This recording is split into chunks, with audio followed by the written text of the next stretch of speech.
kind of get nice and close to you because there are a lot of you, so welcome. My name's Steve Fuller, I'm creative director at The House. We're a brand agency. I've been going for about 15 years now, and I kind of want to share some of the stuff we've learned along the way. I don't think we've got all the answers, but we've got some of the answers, so I'm trying to keep it as interactive as possible. So if I look at you and ask you a question, don't run away, just give me your point of view, because this is about open debate and open discussion. I don't think there is such a thing as a right answer or a wrong answer around ground. It's such a subjective conversation. So let's talk about brand. A lot of people confuse me with Paul McKenna, occasionally with Harry Hill. I'm probably more like the latter than the earlier. I think this is a really good example about what we think a brand is. If you think about those two individuals, they might have some visual similarity, but their own personal brand is very, very different. So the first thing I want you to think about is, if you were a brand, what would you be? And how would you behave? And that really is the first conversation we have with businesses. It's really trying to get them to understand who they are, what they do, why they're different, and actually how that difference could be valuable for them in a commercial environment. But I'll spend a lot of time today really talking about differentiation and how being different is really valuable. Having something to say about yourself that is different from the pack rather than being the same as the pack.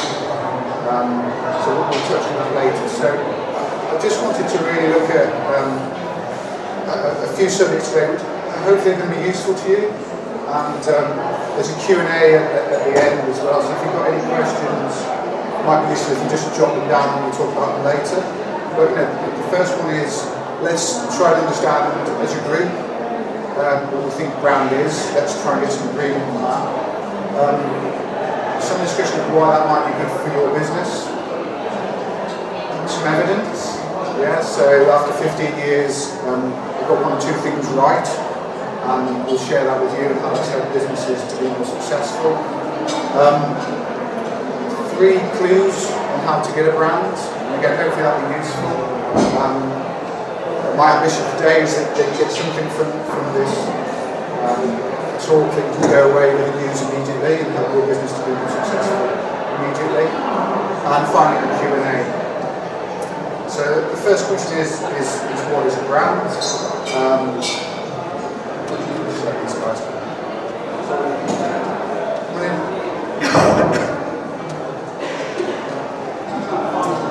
Couldn't find this, it's hidden. Well, unfortunately for you, you missed one funny thing of the whole presentation, so the rest is really quite dull. So the first question is, sorry, for the new guys that came in, we're going to talk today about what brand is, why it's good for business, some case studies around proof, and then some clues about how we get them. So what is a brand? First and foremost, you've probably heard this debate, it isn't a logo, in our view. You'll find some books that will talk about brand being a logo and that's it. It's so much more than your visual identity. For us, I think brand is almost human. It's got a brain, it's got a heart, it's got feelings. So if it isn't a logo, and it isn't just for big businesses, and today really is to talk to you all, whatever size your business is, and say, whether you like it or not, you are a brand. Yeah? And I'll talk more about that in a second. But it doesn't matter how big you are. You don't have to be a major FMCG brand, yeah, or FMCG company to have money to be a brand. My view is, as soon as you're out there, whether you're a day old or 10 years old, you're a brand. Because you're in somebody else's space, you're in somebody else's head, you're in somebody else's thoughts, and they're starting to shape their view and their opinion of you. So, the way we see brands is more about what people, we'll talk about who these people are in a second, it's what people say about you, what they think about you. Dare I get emotional very early in this presentation, it's what they feel about you. And I would say the more good things they say about you, the more warm they feel towards you, the more likely they're going to buy from you, work with you, refer you. So it's so much more than your visual identity. Now, visual identity is a part of your brand story. It can help you tell your story. So that's why there's so much obsession around logo. And for me, a great visual identity is one that's got a story to tell. Even if it doesn't tell it immediately, it helps you tell your story to somebody else. Go, oh, why have you got that there? Why are you yellow? Why are you white? Why are you red? If you're in a courier service and you're FedEx and there's a hidden graphic device in your logo, which is an arrow, go find it. It says we're going in this direction. DHL have got Go Faster stripes in their visual identity. All very useful attributes in brand identity to say this is what we do. But ultimately, if DHL don't deliver that parcel on time, how do you feel about them? Yeah, they haven't delivered their promise. For me, brand is a promise delivered. Yeah? Brand is the promise you make to your customers and then a consistent delivery of that promise. So suddenly we're a million miles away from should I be blue, red, purple? It's actually, should I make a promise to my customers? Should I make a promise to my team?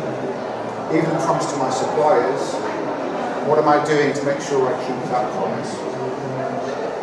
You can then see that the whole picture of what brand means as far as we're concerned is you're an organisation that keeps your promise. That for us is the start of being a good brand. So get it right inside the organisation first, be very clear about what the promise is, and then build on that with your communications as you move forward. So who are these people that brand is important to? Well, it is your employees first and foremost, because if you've gone out and said, my promise is this, and the employees don't know what the promise is, what are they delivering? How can they be consistent? How can they know where you're going? So a lot of the first stage work we do really is to help a business define what its brand is and what its vision is. Where are we going? Why are we going that way? Do you want to be a part of it? I think one of the most dramatic things we ever did was work with an organisation where a member of the board resigned during the brand process because he realised that he couldn't be a part of the future of the organisation. Very gentle, there were no histrionics, there was no throwing any paper in the air or any of that. It just worked out that he wasn't a part of the future brand. So they had a really clear vision of where they were going. So the employee bit's really important. Obviously the customer piece is important. Does anyone notice how important this word customer experience has become? Yeah, you can't get anywhere near social media without this word customer experience. It should be a given. I don't know where it went. This idea that we should look after our customers. That's got to be right at the heart of any brand promise. A degree of satisfaction is a core ingredient in business success. Suppliers. If suppliers are a key part of you delivering the customer promise, why shouldn't you have a level of peer-to-peer respect that says you're a key part of my business success? These dreadful people called bloggers can write really nasty things about you. They can write really brilliant stuff about you as well. So get close to them, try and find out what it is that they want to know about your organisation. Again, treat them with respect. If they've got a problem, listen to the problem, deal with it. A really good example of that, Brabantia, got a fantastic social media company called Bristol. They had a customer complaint on Twitter. Within the space of 2 hours, that complaint was turned around, was dealt with, and that complaint became a recommendation for Brabantia. So if you're going to be in the social space, be alive, be aware of the problems, and then deal with those problems. Yeah? So bloggers can be good for you. But as I said, as soon as you exist as a business, you exist as a brand. Whether it's in social media, in conventional press, as soon as you're out there, people are making an opinion of you So the more understanding you have of your own brand, the more you can guide it and navigate it. I think the days of controlling your brand are probably gone. And I think that's some of the problems of really big organisations think they're so super powerful that they can control every aspect of their brand. Brands can stand and fall very quickly now because of social media, because of Twitter. The really intelligent ones, the ones that are now using Facebook as a space to have conversations with their customers rather than have a one-dimensional website that shouts at people saying buy me. So again, depending on what brand you want to be, build the tools for your business around the conversations you want to have with your customers. So what I thought I'd do is just look at 8 reasons why brand is good for business. The first one is, if your brand is really well defined, it's different, then you stand out from the crowd. Does anyone know the expression barking dogs? There's this idea that if you all start barking at the same time, nobody knows which dog's barking. So if you're in a very competitive business sector with lots of barking dogs, be a cat, or do something different. Dogs do lots of things that don't just bark. That's my advice to you. If you want to stand out from the crowd, be a different sort of dog. There's a great book if anyone's into marketing gurus, Seth Godin. There's a book called Purple Cow. I can't recommend it enough. Because everyone knows what the cow looks like, but we don't see many purple ones. They're the ones that are more memorable. There's a hugely competitive world out there. For the purple cow, you can stand up.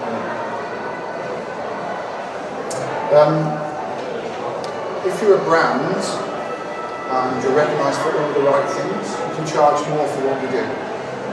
So in a high street that is currently decimated and full of sale posters, why aren't Superdry having a sale?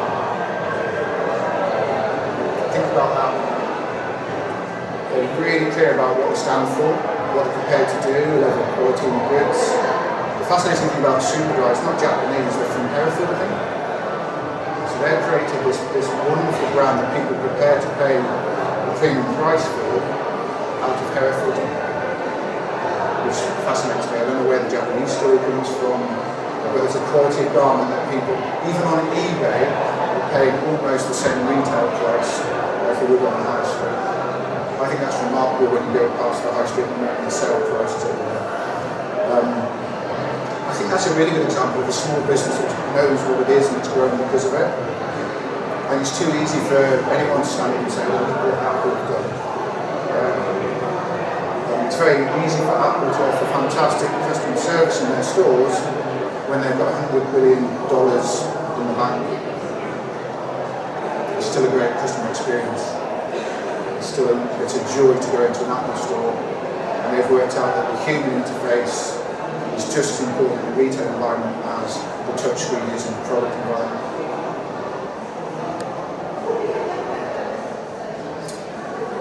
The seesaw is all about balance, and this is about making sure that the organisation and the customer relationship are in balance, so that if, as I said earlier, you make a promise you can't deliver it, the balance goes, and you put the organisation under pressure, it won't work. But think about your brand relationship inside and outside, and think about the balance that you need, the talent you need. I think the biggest challenge at the moment is getting the talent into the organisation to deliver what you want to do and be what you want to be. I don't think some of the graduates that we're now seeing, Emma aside, have got the skills, the entrepreneurship that we were expecting from the new breed of graduates. I think the really good ones have probably gone off and doing it for themselves.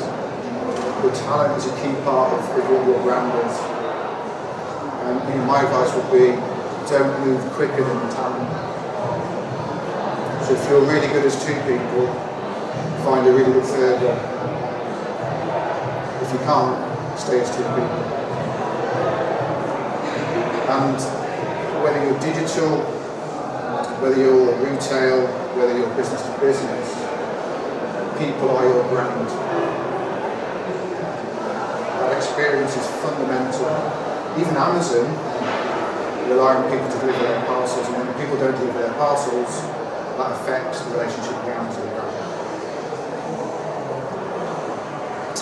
My favourite one, I would invite you all to be magnetic and to be attractive. Work out who you want to be attractive to. Think about who you want to work with, who you want to buy from you, and then define yourself through how you speak, what you say, the way you say it, where you do it. And I think it's really important you start to define yourself by who you are and who your audience is, and how that will be commercially useful to you. I'll show you some examples later of generic organisations who try and fish in too many ponds and end up saying very little about themselves. But think about yourself as a magnet. It's quite exciting, isn't it? Quite attractive. But think about who you want to attract. If you're a small organisation, think about being a brand that can charge a premium for what you do.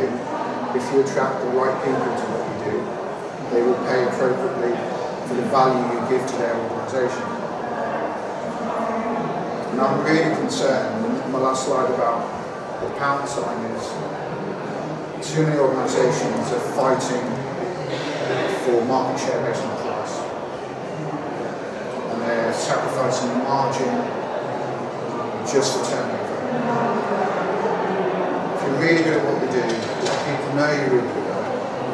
Let them know why it's valuable to them and charge appropriately. That's what we mean by brands charging a premium for what they do. And part of that is, there's no point in, so today I've had 3 or 4 really good conversations with people I know, understand what I do, will be willing to work on a peer-to-peer level, and be willing to pay for what I do. There's no point either putting yourself in supply mode and being really grateful for people to buy from you, or maybe the other way, which is being a little bit sort of lofty and arrogant and saying you're not good enough for me.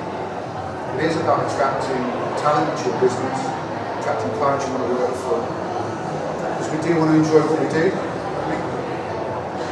We do want to get into work every morning, kick the door open and say, this is fun, this is enjoyable, this is exciting. Because you are allowed to enjoy work. You are allowed to enjoy what we do. And I think 2.5 years of the R word might have taken some of the shine off that. There's a lot of success out there at the moment for brands who know what they are, who are standing up for what they are, and charging appropriately for what they do.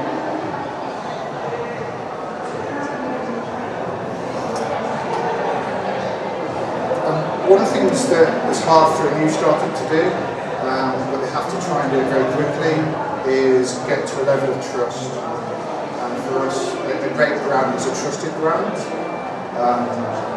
It's one of the key ingredients of success. So as soon as you can get a case study together that gives evidence of what you've done, do it. As soon as you get a testimonial, get it into whatever media space you use, quickly and effectively. As soon as you can get a client to refer you, do that as quickly as you can. Because a client saying good things about you is far more valuable than you saying it about yourself.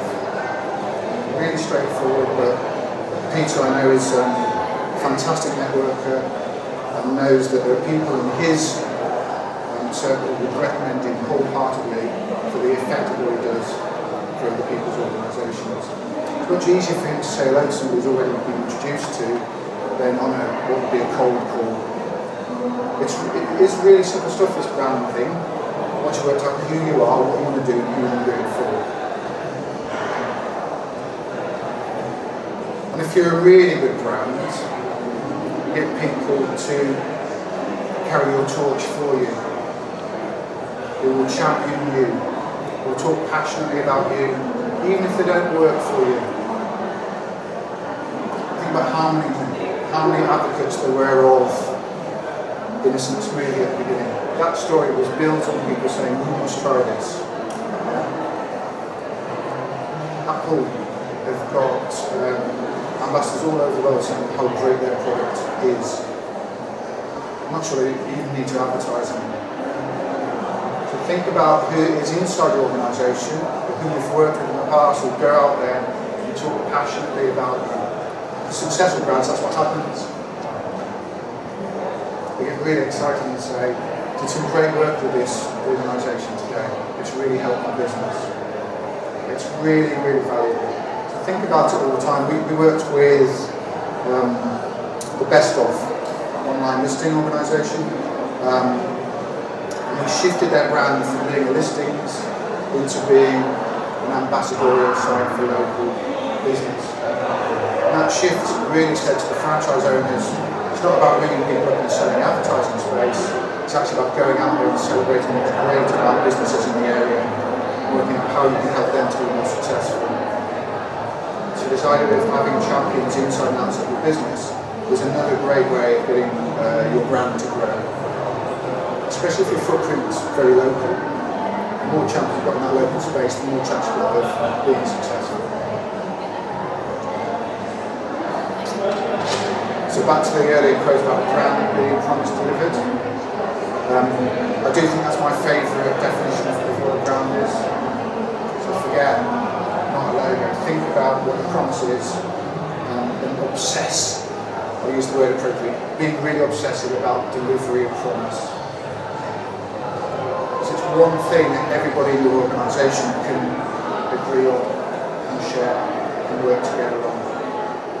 It should be a really simple promise. It doesn't have to be complicated. Make it simple, make it useful, so that everyone in the organisation knows what they're supposed to be doing on a day-to-day basis. And in a wonderful world, somebody will turn around and say, I know what the promise is. They'll work it out and they'll tell you what it is. Because you've got a level of consistency of delivery. And great brands are consistent. There are brands out there that were fantastic for a while, then they fell off. Because they didn't build in the organisational model that says this is my promise and this is how I'm going to deliver on an ongoing basis. Think about broadband providers. How many of them fell by the wayside because they couldn't continue to deliver on their promise of delivering a quality broadband service, whatever the price. They couldn't do it because they didn't build a business model that was built into their brand promise. And my last bit of advice, which is no opinion, no point of difference, no point at all. You've got to stand for something, guys. You've got to be in that marketplace, you've got to have a view. And we've got an expression about brand versus bland. Yeah? That's a really simple idea that I either stand for something, I either believe in what I do, I get excited about what I do, yeah? Or I sit in the grey, I sit in the dull. Don't be afraid to alienate people. Don't be afraid to go out there and say, this is what we believe in, what we stand for. If you alienated them, they don't match your organisational values, they don't match your view of the world. They'll be uncomfortable to work with. You might get some money out of it, I'm not sure about how much joy you can get out of it. And we've been there, I'm sharing our experience. We've all been in a situation where it's turnover, it's cash, it's paying for my head count, my establishment costs. There's no joy in it. And for me, great brands are things to be celebrated because they're true to what they are. And they've got an agenda or an outcome that is really dynamic. Look at some of the real growth brands currently, Mums now, Metro Bank, which we'll talk about briefly in a moment, White Stuff. They're all really successful brands, but they've got something called an agenda. And their view is that there's more to life than money. And White Stuff talk about stitching a little bit of happiness into every garment. In a time where the high street is decimated, as I said earlier, they took rails in their store, took full price clothing off those rails and put a swap shop in. And that says we recognise there are difficulties for some of our customers at the moment to buy new clothes. Just come in here and swap all for new, or do the swap suit. A really intelligent position that says we want to be here for the long term, and we want a depth of relationship with our customers. I think that's a really bright way of looking at the long term. They still delivered 20 million EBITDA at the end of their last financial. This isn't about sentiment, this is about business with an agenda that's got a more enlightened view of what the long term looks like. Understands what relationship really means. And for me, great brands have relationships with their customers. They don't just sell stuff. So what evidence have I got for this? Kitchen Devils, we spent 2 days working with them, the outcome of which was full listing in Asda and a 423% growth in sales. They're in a very generic marketplace, knives. What we did was help them recognise where they sat in that market, who their customer was, and why that would be interesting to Asda. So Asda had own label and they had a whole collection of other brands. We positioned Kitchen Devil as the branded knife of choice above own label in Asda. The real simple thing about knowing what your space is. Because it's a brand that mums knew, that we're really comfortable with, and they would buy for their children going to university, for weddings and so on. So it's a perfect piece of positioning. So the brand can do that for you. The benefit of what we did with the best of was we secured market leadership by defining actually the difference between best and good. Our real concern was what does best mean? I go to the best restaurant, or why is it the best restaurant? Ingredients, the chef, the waiters, the wine list. So it's actually the why that was the most important thing here, not just the word best. You've got to be able to explain the story and let people know why that's really valuable for driving sales. Williams Medical, I think this is a measure of the work we did with them. Was the very first day they produced a marketing campaign, their sales increased. For us that was a massive tip. We showed impact on day one of the work we did with them. And again, this was really getting them to understand what it is they did for practice managers. Know your audience, work out what they want, and then work out how your brand can deliver what they want. And in this case it was knowledge quickly. Practice managers don't have time, and Williams have got this great bank of telephone advisors who know medical practice inside out and get people to the answers quickly.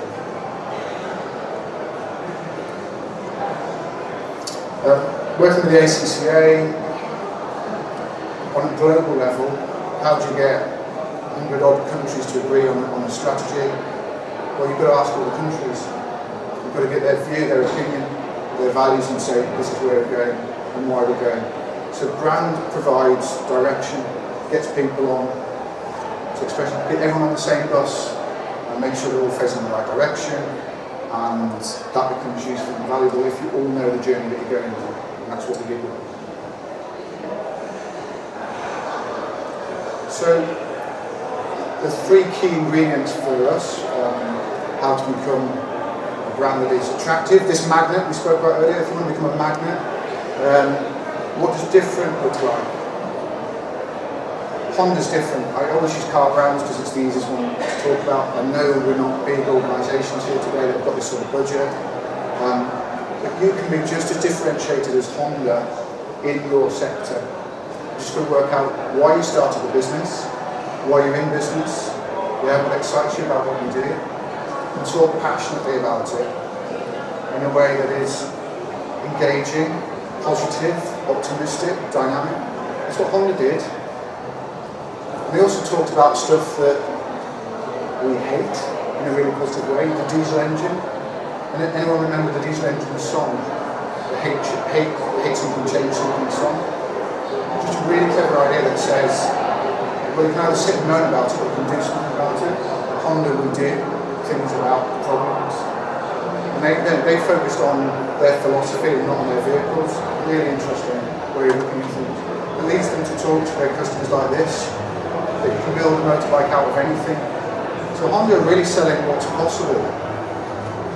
And It's a really imaginative space around creating potential, somewhere that you can move into, and talking with optimism. We also use bananas to talk to people.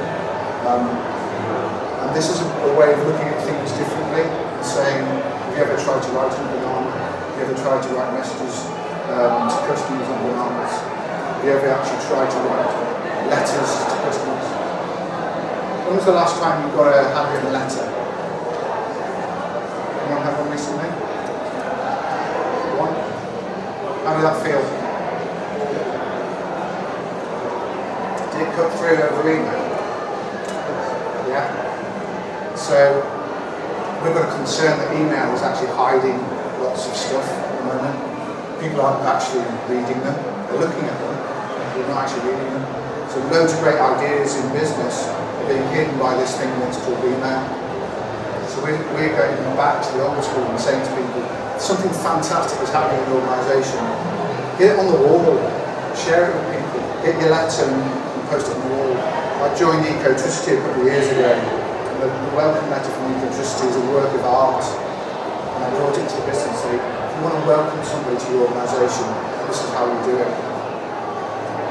And I am really concerned that the quality of thinking is being affected by a desire to send stuff out, and not actually read stuff and understand stuff and have conversations with people based on what they want to know, what they want to hear, and how they want to feel. And this, for me, is an example of good and bad Mercedes. So I'm still on cars.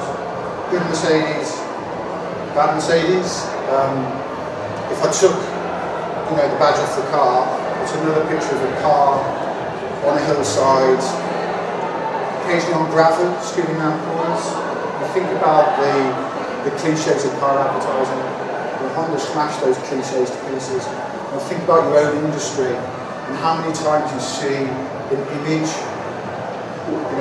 for me it's the light bulb. How many times do people use light bulbs or hands with soil and a little plant growing out of it? You think about how many visual cliches there are on the sets that you work in. And if you want to be different, think about who you are and how you talk and how you express. Don't be afraid to use language that is true to you. Or don't be afraid to coin an expression that will make you stand out from the crowd. Legal practice, I did a search of legal practices and nearly every site had this image on it, or if not this image then, unfortunately, a photo of the partners. What does this really tell me about this organisation? Why should I buy these two? I'm sure they're wonderful men, yeah? Why should I buy them more than anybody else? I don't know. There is nothing original, different. There's nothing to talk to me about why their brand is useful to me. A local solicitor practice for Amnesty. I love this piece of work, it's not ours. I'm not afraid to celebrate great work that's out there. Visually, stunning, stands out. It relates to me. I would go and work with these guys. There's also a very clear statement of intent. Provider of specialist, high value legal expertise to a discerning client base. For me, it's some of the most defined language around the legal practice that I've ever read. They're clearly telling me who they want to work with. Really, really powerful. As a pitman tour in Reading, London, I just love the fact that I've understood the human nature of the legal process, and that so often the human bit of the law is lost and is forgotten. It's become very mechanical, methodical, and all about the rates we charge rather than the benefit we deliver. So think about that. For me, it's always think about the benefit of what we do and how we can communicate that in a dynamic way. Remember, don't be a barking dog. Be a barking cat. Yeah, or a dog will do something different. So relevance, there's no point being different if that's not relevant to the people you want to talk to. Think about your audience and why that difference is valuable to them. Metro Bank are different and relevant because they're open at 8 o'clock in the morning and 8 o'clock at night, including Saturday. I think it's 11 till 5 on Sunday. Well, I can go banking when it suits me. It's remarkable. It's a really simple model. They're not the most competitive. Their rate isn't the best. But I can use them when it suits me. And their vision is to be the Bank of London. They want 200 branches in London that you can use when it suits you. And they are the most customer-friendly bank that's on the high street at the moment. Richard Branson won't be far behind. These guys will get it. If you can, just do a quick Google search on Metro Bank. Just look at the way they talk to people, look at the way they provide service to people. Really clever.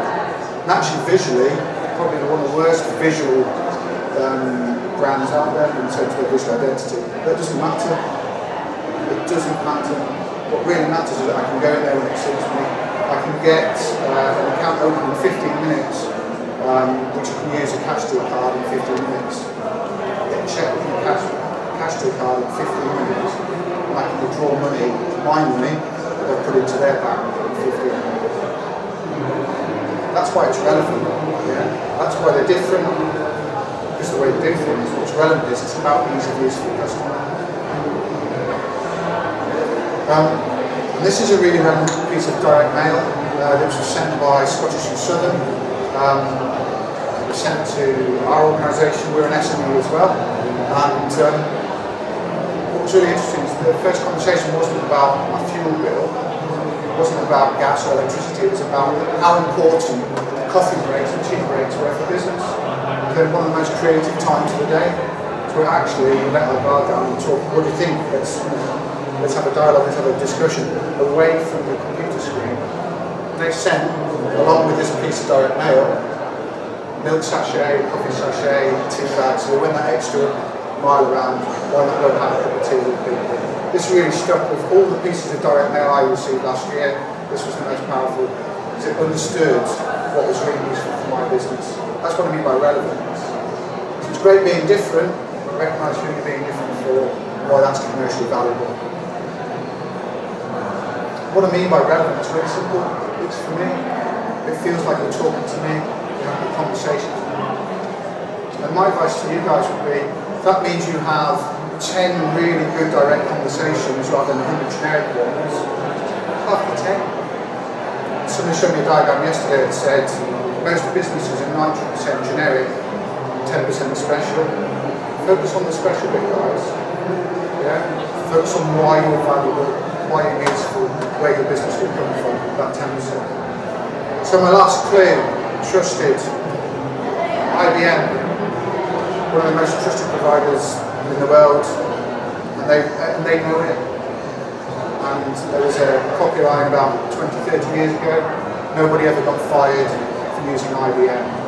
We were playing a little bit on fear, but that was a real position of trust that we were saying, trust us to deliver what you need. Of course, I mentioned Amazon. Amazon, phenomenally successful. You can buy anything from these guys. I'm used to books, now it's anything, because we trust them to deliver it. The other thing they've done really well, I think, is they've made it easy. And I can do it on my phone, you understand, mobile, buying. Really very, very smart. What's relevant to me is because they were the first people to tell me, people like you have also bought this. If you bought this, you might be interested in that. Which is great. It works to a degree until you start buying hard rock music for your son, or Scandinavian crime for your wife. It sort of starts to get a bit mashed up. At the time, we were all talking about it, relevance. And that comes really, trust comes from truth, yeah? My plea to you all is don't try and be something you're not. Don't pretend, don't fabricate. If what you've got is really valuable to somebody, play on the truth of that and use that to your advantage. If you're bending the truth, you'll get found out. There won't be authenticity in the relationship with the client, so the customer, you get found out. So those are 3 core ingredients for us, that's our opinion, a great brand, different, relevant and trusted. And my last slide really is probably the most talked about example of all three coming together. John Lewis and Christmas.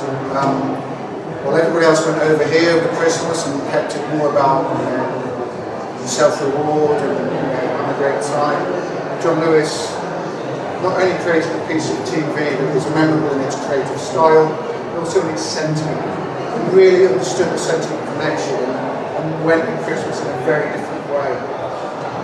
I don't care how much they spent on TV, because they've got that back, 12, 15 times over through social media, through YouTube, through media conversations, through the news, and it's delivered in their figures. So most importantly for me is not only did they bring those three elements together, they delivered business success.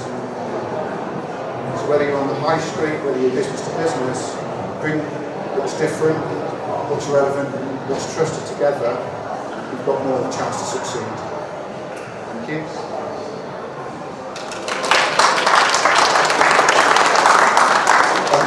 I'm really happy to take questions, and if that's a half hour or 50 minutes, I don't know. I've never tried those things. I presume you've got questions that are really relevant to your business, maybe, that we could talk about? Anything? I've actually just done a brand exercise with a client. It went really well and we engaged the staff during the process. But the struggle now is actually to keep them. They're busy people, they've come back to their day-to-day lives. And they're carrying on and they can't see the value of being engaged or how to play that brand going forward. Do you suggest? I think it's, for me, it's about being very deliberate in the process, but when it says you've got 3 and 6 months checks in place. It says if you've recognised the value of this work, because you've invested money in that, you've got to talk about return on investment. So you've got to start looking at what the metrics might be, start to measure the value of the brand work. So it might be an internal culture metric that says in 3 months' time we measure the culture of our organisation, they're 20% more aligned as a business, and because of that we're delivering our promise better. So that might be a metric. So work out what's really important for them. If it's a sales metric, say I really do want to have a bottom line conversation here that says, has it worked, what's working, and just put those in 3, 6, 9, what is how. I think that is a level of mentoring that is really important. Because I think often clients get the visual assets, they get the visual aids, the tone of voice. But yeah, that's it, I don't want to do this anymore. And unfortunately we recognise about 6, 9 months out, as I say, it starts to deviate away in some of the old habits. It's no different for any of us, some of the old habits, and we fall back into them. And one of my clients describes wearing a new suit. It really isn't a good useful metaphor. Working out how that suit fits and feels, and is it still comfortable? What might be different? And it's an ongoing living, breathing process. If they've got it right, just from the work done, I think that's almost miraculous. The other thing you can do is put ambassadors inside the organisation and say, I want you to take responsibility to navigate the organisation through this. And then report back to me. So I think that feels less kind of Machiavellian, where you're saying, it's about vested interest. If you value what you do, then you should be putting metrics in place that say, this isn't just about quick pitches, this is really about culture shift, this is about engagement with customers and making them successful. I think all businesses want to be more successful, so work out the criteria. Any more questions? No? Thank you for your time, guys. Bye.